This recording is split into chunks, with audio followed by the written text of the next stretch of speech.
que é impossível, né? Depois da guerrilha do Che Guevara, que é de 67, se pensava que já não havia espaço para esse tipo de coisa. E, no entanto, houve nos anos 90, no início dos anos 90, se formou um exército de libertação Tupac Katari. Tupac Katari é um líder indígena que fez uma rebelião em 1781, uma rebelião puramente indígena, não tinha brancos, contra o domínio espanhol, que cercou a cidade de La Paz durante 6 meses. No final ele perdeu e foi esquartejado da mesma forma que Tiradentes, da mesma época. E nos anos 90 surgiu essa guerrilha com inspiração do Tupac Katari, com um grupo de pessoas indígenas e classe média, né, gente da cidade, entre os quais estava Álvaro Garcia Linero, que hoje é vice-presidente da Bolívia, assim como muitos outros que chegaram juntos ao governo e depois se separaram, né? E Pedro Carrillas de la Vega, eu estive olhando, é um desses, eu diria, da classe privilegiada, não pelo fato de ter dinheiro, de ter posses, mas porque o pai dele era uma figura de renome, foi criador de um jornal.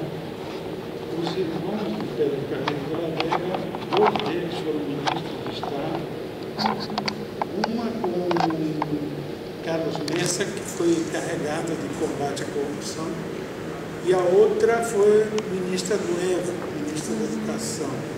Tem outro irmão que é historiador, enfim.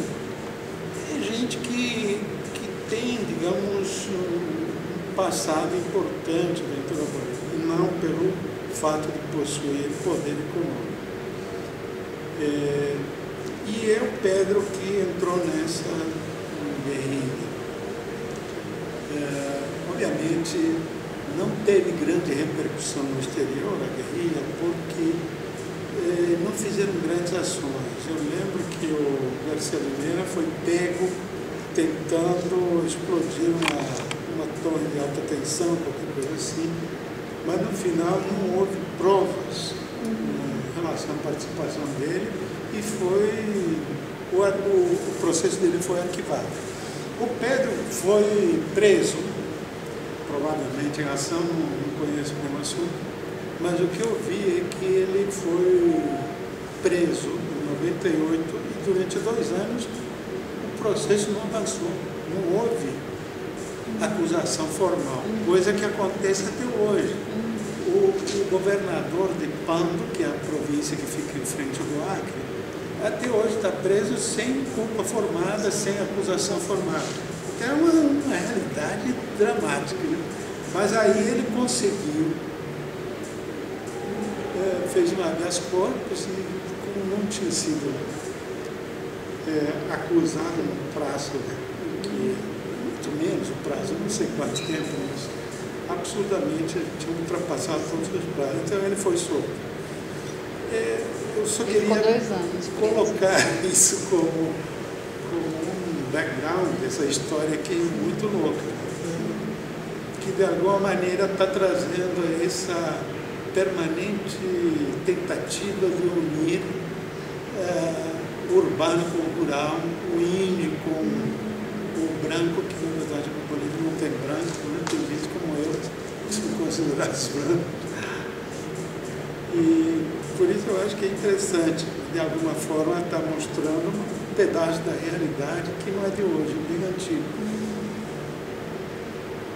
Esse aspecto é bem interessante, que na verdade, chamando a atenção aí, a gente no filme relaciona pelo lugar onde ele está, né? Na verdade, ele sai da prisão e não vai para o espaço urbano, né?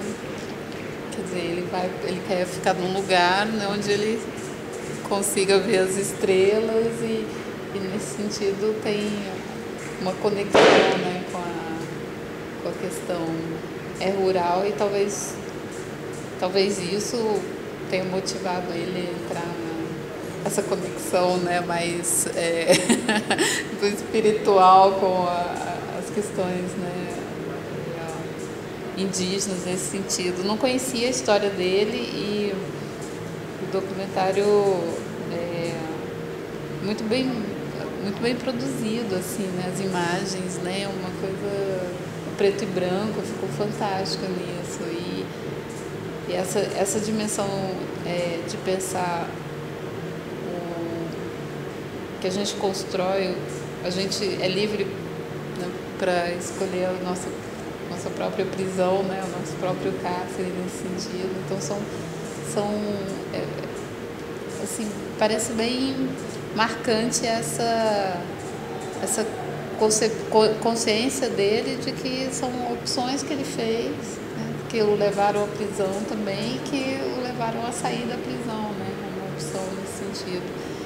E o movimento Tupac Katari, eu não sabia que na década de 90 tinha tido um grupo que tivesse realizado ações nesse sentido, né? Eu particularmente não sabia. Na verdade, Tupac Katari tinha uma proposta um pouco diferente em 1781. Ele pretendia refazer o Império Inca, né? Um pouco a rejeição absoluta e radical de tudo quanto fosse dominação de fora. E eu acho que isso, de alguma forma, continua inspirando parte dos movimentos indígenas de hoje. Tanto é que quando começou, digamos, esse movimento que levou Evo Morales ao poder, havia muito clara divisão entre indígenas e caras. E os caras são mestiços, vamos dizer. Né? E é muito difícil hoje você dizer quem é indígena, porque não existe mais essa pureza, né, étnica. O próprio Evo Morales tem um nome que é mestiço, né? Morales nada mais espanhol do que isso. E, no entanto, continua um pouco alimentando essa questão de volta ao paraíso perdido, né? Que eu acho que é uma outra questão que está presente na Bolívia de alguma forma. Ela falava no Tipnis, né, da volta a paraíso morrinho, né, que os moxos era essa região. E, de alguma forma, é um pouco o mito do paraíso perdido. Eu achei interessante fazer uma associação filosófica. Platão vem com a ideia de mito da caverna, né? Você está num estágio de ilusão, aí você sai da caverna, aí você chega ao conhecimento, né, a verdade e tal. Só que aí Nietzsche aparece com uma interpretação muito interessante desse mito, que é aí que eu achei que é a própria interpretação do Pedro, que é uma situação muito simples, que é o seguinte: você sai da caverna, só que você entra em outra caverna. E aí não existe um dentro e um fora de caverna. O que existe é uma relação de cavernas imbricadas, né? Como se fosse um labirinto de cavernas.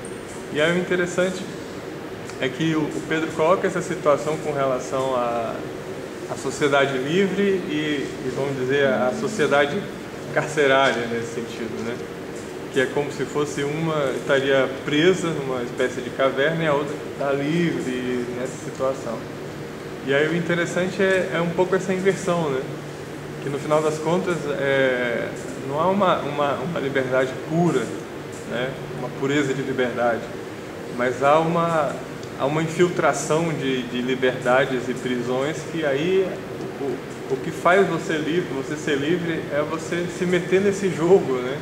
De uma maneira autônoma, ou autodeterminada, e assim por diante. E aí entra a dimensão indígena, que eu acho bem interessante nessa perspectiva, né? Que aí seria, de alguma maneira, você também é responsável pela prisão e pela liberdade, no sentido em que a sua disposição frente à liberdade e prisão ela se dá também mediante um processo de consciência, um projeto seu, né? Eu gosto muito de pensar uma coisa que as pessoas não gostam do Sartre, por exemplo, que o Sartre ele tem uma noção muito interessante de consciência, né? Que ele ainda é fenomenológico de alguma maneira, e que ele coloca o seguinte: toda situação que existe, ela nunca cai na sua cabeça, né? Você tem um projeto frente a todas essas coisas. Então, por exemplo, estou conversando com a Sandra, o pico, né, Monte Everest, por exemplo, ele não é íngreme, né? Bom, para quem que não é íngreme? Por exemplo, um pintor que vai fazer uma tela sobre, né, pintar, retratar aquela coisa. Agora, para um escalador, né, aquilo é íngreme, né? Então, assim, o projeto de consciência do pintor, o íngreme não aparece, né? Para o projeto de consciência do escalador, o íngreme aparece, né? Então, nesse sentido interessante, que aí eu faço essa finalização com a dimensão indígena, que é essa dimensão, né, de que você, que para a consciência do indígena, né, nesse sentido, é interessante que ele seja protagonista nessa dupla situação, né? Tanto da liberdade, né, que aí tem a inspiração do Tupac Katari né, extremamente interessante, quanto a prisão, né? Que aí você teria essa outra dimensão de que você sociedade até então, né, vigorando até então, ela só é prisão enquanto você está dentro dela como um projeto de que aquela sociedade é uma prisão para você. E aí é interessante esse jogo duplo, né? Esse jogo duplo de que você está jogando dentro das cavernas e dentro das prisões, e aí você tem uma responsabilidade com esse jogo e uma responsabilidade que você é protagonista nessa situação. Então você não está livre de nenhuma responsabilidade. Ou seja, aquela coisa sartriana de que você é aquilo que você faz daquilo que te fizeram.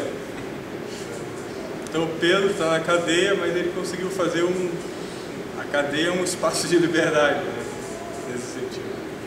E aí na sociedade, quando ele está livre, ele não consegue fazer essa readaptação, como ele fala, né? Então é melhor ele estar próximo dos cães, porque os cães domesticam ele. Essa é uma questão interessante, né? Ser domesticado pelos cães. Que é interessante a figura do cão numa cidade, né? O cachorro na cidade. Ele está livre, comendo lixo e fazendo... Está ali. E ao mesmo tempo capaz de domesticar um ser humano selvagem. Interessante. Mas Walter, você colocou uma questão aí que eu fico um pouco em dúvida, assim. Você está dizendo que não há um indígena. Não sei se compreende bem. Não é que não há um indígena, não há não há uma pureza. Não há uma pureza, mas há o indígena, há o índio, nesse sentido. Não há uma pureza no sentido da dimensão purita. Há uma cultura indígena importante que se... Então, o mestiço retira a dimensão do ser indígena? Você acha que isso desconfigura? Assume plenamente. Por exemplo, há uma coisa interessante que é nova. Eu saí da Bolívia há uns 40 anos. E eu lembro que em La Paz tinha uma festa famosa, mas, digamos, confinada. Ele é favela, porque não é bem favela, mas nos bairros marginais, que no caso... Não, dentro da cidade ainda, mas, digamos, bairros pobres. é um bairro que chama Tiquinho, em La Paz. E lá tinha uma festa, não me lembro que data que é, eu acho que é janeiro, que chama La Fiesta del Gran Poder. E La Fiesta del Gran Poder é uma mistura, obviamente é um sincretismo, entre uma festa católica e uma festa aimara, onde levam a imagem de Cristo, onde tem... É muito parecido com a festa do Divino daqui do Brasil Central, no sentido de que tem alguém que financia a festa, a bebedeira, enfim, toda uma série de coisas que estão junto disso. Acontece que aquilo tinha também uma parte de espetáculo, de dança, que dançavam para o Cristo do Gran Poder. Isso hoje está nos bairros chiques de La Paz. E a classe média assumiu aquilo como um valor nacional. Então é muito constante esse assumir valores de um lado e do outro. Ou seja, há um caminho inexorável nesse ponto de vista cultural de assumir cada vez mais os valores um do outro. Hoje tem muito mais gente do que na época que eu vivi na Bolívia estudando idiomas nativos. Já havia emissoras de rádio transmitindo em idiomas quechua e aymara, mas hoje é muito mais do que isso. Há uma supervalorização de uma série de coisas que tem a ver diretamente com valores indígenas que, digamos, inclusive esse governo está propiciando, está estimulando, está de alguma maneira levando mais visibilidade em cima dessas coisas. Né? Parece que há uma interação, quer dizer, na verdade, parece que há uma interação, mas de incorporação, né? De lá incorpora aqui, daqui incorpora lá, mas não tem uma outra coisa, né? Não se está construindo uma outra relação entre indígenas e não indígenas. Né? Sim, estão se apropriando, talvez, de elementos uns dos outros, mas não estão fazendo uma fusão, né? Que seria, talvez, definir um projeto de uma outra sociedade, né? Que eu acho que ainda não se vê muito claramente. Né? Eu, por exemplo, lembro a cachaça no Brasil, salvo algumas regiões do Brasil, a cachaça era vista como uma bebida de gente pobre ou de gente que estava, não sei. Hoje a cachaça é um valor incorporado, digamos, à identidade nacional. Muito além de Minas Gerais. Minas Gerais sempre foi um valor importante. Mas é assim como muitas outras coisas. Na Bahia, por exemplo, tem certas coisas relacionadas com a religião afro-brasileira que eram coisa de quem seguia essa religião. Hoje não. Da comida até a vestimenta, até o colar, são valores nacionais cada vez mais. Eu acho que é a mesma coisa ocorrendo lá. Como é que a gente encaixa com a dimensão a questão, até você mencionou, né, a questão indígena e essa circunstância do ser livre ao mesmo tempo, né, estar numa prisão. Como é que a gente encaixa esse discurso dentro dessa perspectiva? Acho que tem a ver com a conversa que a gente estava fazendo antes em relação às autonomias, justamente. Né? A própria ideia de como você pensar na construção de um Estado plurinacional, que eu acho que é o debate mais interessante. Se a gente leva a sério a proposta, o mais interessante é pensar em como que a forma de Estado-nação pode ser revertida para um formato plurinacional. Se a gente está falando de toda uma institucionalidade, se a gente está falando de câmaras, de uma lógica de estrutura política, às vezes muito estranhas aquelas pessoas. Lembro que eu estava conversando com o pessoal lá na Paz, eles eram assessor não me lembro quem, mas trabalhavam no governo. Ele falava, a gente lidar com os parlamentares indígenas às vezes é um problema, porque a lógica de mandato, de você ficar 4 anos lá com uma pessoa representando, não é a mesma lógica que a gente trabalha. Às vezes com outra temporalidade da representação, com outra relação entre o representante e o representado. Então, quando você transfere isso e elege, por exemplo, deputados indígenas, você já tem uma adaptação, em algum sentido, ou uma assimilação da estrutura e da proposta do Estado Nacional, como ele se organiza, das estruturas de poder. Então, acho que o lance de como encontrar essas pautas, de como levar a sério, radicalizar a proposta de construção de uma experiência plurinacional. Ponto de conexão entre... Claro, a gente está muito longe de fazer essa discussão ainda, sabe? A gente está tentando entender ainda como que os próprios projetos indígenas conseguem ou não ser viabilizados, é um outro momento. Mas uma radicalização da discussão me leva por essas dúvidas, assim. Como que você consegue dialogar ou não com o formato, com a própria organização da estrutura política estatal? Mas aí o que me parece que o Léo está colocando é que, me parece, a minha percepção é que a sociedade não indígena, ela está tendo a liberdade para escolher a sua própria prisão. E os indígenas não têm essa liberdade, nem mesmo essa liberdade para escolher a sua própria prisão. Faz sentido? Porque de alguma maneira, na verdade, a reivindicação de autonomia, né, ou de autodeterminação indígena, ela vai chegar nesse mesmo momento, até mesmo para poder decidir se eles querem viver numa caverna, num outro modo. Porque no final das contas, assim... numa tirola indígena, né? Aquela história assim, um pouco também sartreana, né, do inferno são os outros, na seguinte situação. Nós indígenas, né, nesse sentido, abstrato de falar, nós temos o nosso inferno, não imponha o seu inferno sobre o meu inferno.